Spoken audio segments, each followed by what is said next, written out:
ان کو اگر مجروح کر دو گے، ان کو اگر بے اعتماد کر دو گے، پورا دین ختم ہو جائے گا۔ اور دشمنان اسلام یہی چاہتے، چاہے وہ یہود و نصارہ ہو یا شیعہ ہو یا شیعہ کے غلام ہو، یہ سارے لوگ یہی چاہتے ہیں کہ صحابہ مجروح ہو جائیں اور دین جو ہے ختم ہو جائے، بدل جائے، جیسے یہود و نصارہ کا دین بدل گیا، سارے لوگوں کا دین بدل گیا، اسلام بھی اسے بدل جائے اور اپنا اپنا طریقہ لے کر کے چلیں، سارے لوگ یہی چاہتے۔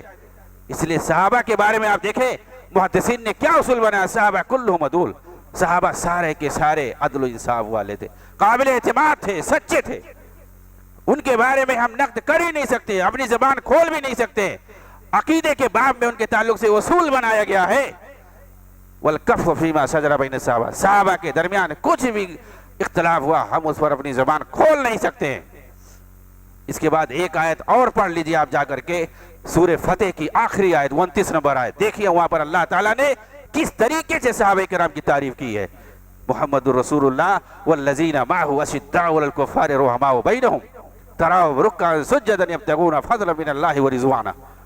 پوری آیت پڑھیں، دیکھیں کیسی دقت نظری سے اللہ تعالیٰ نے ان کی تعریفیں کی ہے اور بتایا ہے کہ یہ وہ صحابہ ہے جو دنیا داری کے لیے نہیں، یہ آخرت کے لیے مرتے ہیں، اللہ کی رضا کے لیے مرتے ہیں۔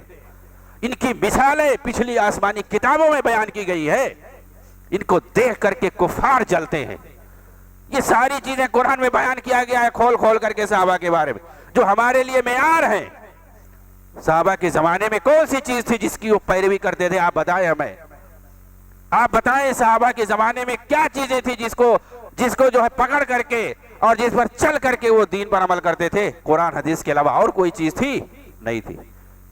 ہم اسی بات کی طرف دعوت دیتے ہیں کہ صحابہ نے جس چیز کو پکڑا، جس چیز پر وہ عمل کرتے تھے، اللہ نے ان کو معیار بنایا ہے۔ فَإِنْ آمَنُوا بِمِثْلِ مَا آمَنْتُمْ فَقَدْ اهْتَدَوْا۔ آپ نے یہود و نصارہ سے کہا تمہارا ایمان جب تک صحابہ کی طرح سے نہیں ہوگا جب تک تم مسلمان ہو نہیں سکتے۔ صحابہ کے ایمان کو، ان کے عمل کو معیار بنایا اللہ تعالیٰ نے۔ آج ہم ان پر نقد کر رہے ہیں اور کہتے ہیں کہ ہم بھی آدمی، وہ بھی ہماری طرح آدمی ہی تو تھے، اس طرح ہم کہتے ہیں۔ تو تمہارا تو اشارہ تک نہیں قرآن میں آیا، تم کو کس کھیت کے مولی ہو؟ صحابہ کو تو اللہ نے منتخب کیا تھا اپنے نبی کے لیے، ان کو تو نبی کی صحبت حاصل ہوئی اور ان کا ذکر آسمانی کتابوں میں موجود ہے۔ تمہارا ذکر کہاں ہے؟ تمہارا ذکر شیعوں کی کتابوں میں موجود ہے، رافضیوں کی کتابوں میں موجود ہے۔ اللہ رب العالمین ہمیں کتاب و سنت پر عمل کرنے کی توفیق عنایت فرمائے۔ اللہ تعالی ہمیں صراط مستقیم پر چلنے کی توفیق عطا فرمائے۔ جب تک ہم زندہ رہیں توحید اور سنت پر قائم رہیں اور کتاب و سنت کی روشنی میں عمل کریں تاکہ ہمارے اعمال کو اللہ تعالیٰ قبول فرمائے۔ اللہ رب العالمین جب تک ہم زندہ رہیں ایمان کی حالت میں اور سلامتی کے ساتھ، اللہ رب العالمین ہمیں عافیت سے زندہ رکھے۔ اللہ رب العالمین ہمیں صحت اور تندرستی عطا فرمائے، ہر طرح کی بیماریوں، تکلیفوں اور پریشانیوں سے محفوظ کرے۔ اللہ رب العالمین ہمیں تو اپنی رحمتوں اور برکتوں سے نوازے۔ اللہ تعالیٰ تو ہمیں عذاب قبر سے بچائے، قیامت کی ہولناکیوں سے بچائے۔ اللہ رب العالمین ہم سب کو جنت الفردوس کے اندر جگہ عنایت فرمائے۔ آمین وآخر دعوانا ان الحمد للہ رب العالمین۔ ان اللہ و ملائکتہ یصلون علی النبی۔